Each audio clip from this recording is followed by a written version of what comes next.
times I feel like we miss out on the great and wonderful things that God is doing on this earth because our prayers are so focused on ourselves. We go to God with a to-do list of, Lord, would you bless me with this? Lord, would you do this for me? And there's nothing wrong with us going to God in prayer and asking him for what we desire. But I also feel like there is that next level where we get to partner with God in what he is doing on this earth. Like, Lord, would you show me how I can partner with you in what you are doing? Would you show me what you desire for me to pray for? And it's not just beyond our bubble. And I feel like that's how we then get to tap into the great and wonderful things and have testimonies that are just beyond ourselves, where we get to see God do great things in our community because we've stood in the gap, see God move in mighty ways because we've interceded and stood in the gap for a nation. And I'm reminded of 1 Timothy chapter 2 verse 1, which says, I urge first of all that petitions, prayers, intercession and thanksgiving be made for all people. At this time, the Ephesians church had stopped praying for the lost, and Paul urged Timothy to make it a priority again.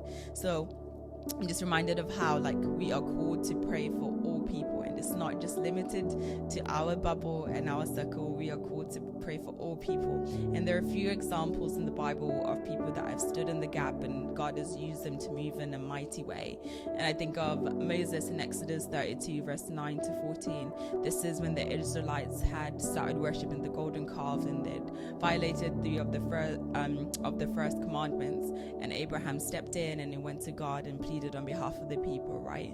So standing in the gap, we can be the ones that make a change in situations, right? We can be the change makers. We can be the ones that God will work through to bring amazing testimonies in terms of what he desires to do on this earth. And I know that we often pray and ask, Lord, let your kingdom come, let your will be done. But the only way we'll see his kingdom come and his will be done is if we choose to stand in the gap, right, and pray for those things that we know and we see. For example, on TV we see things that don't necessarily glorify God and that we know that God does not please. So in our schools and our local communities, and we stand in the gap, and that's the way that God works and changes situation. And I always think of this example of I would love to be one of those people that God calls on and be like, Brahman, I'm about to do such and such work in Africa, for example, right? It's doing a revival in Africa. Would just stand in the gap while this revival is going on.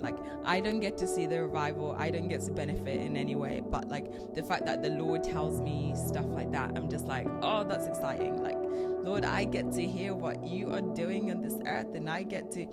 So it's just little things like that. I think we should aspire to want to be the ones that God uses to bring his kingdom to come, be the ones that stand in the gap to see his will being done on this earth. We are the ones that he uses as vessels to manifest that as we stand in the gap in prayer. And I know some of you may be thinking, but I don't know what to pray. And this is where the Holy Spirit comes in. So ask the Holy Spirit and be like, Holy Spirit, what do you want me to pray for? What's on your heart? How can we make a change in this world? So that's today's encouragement.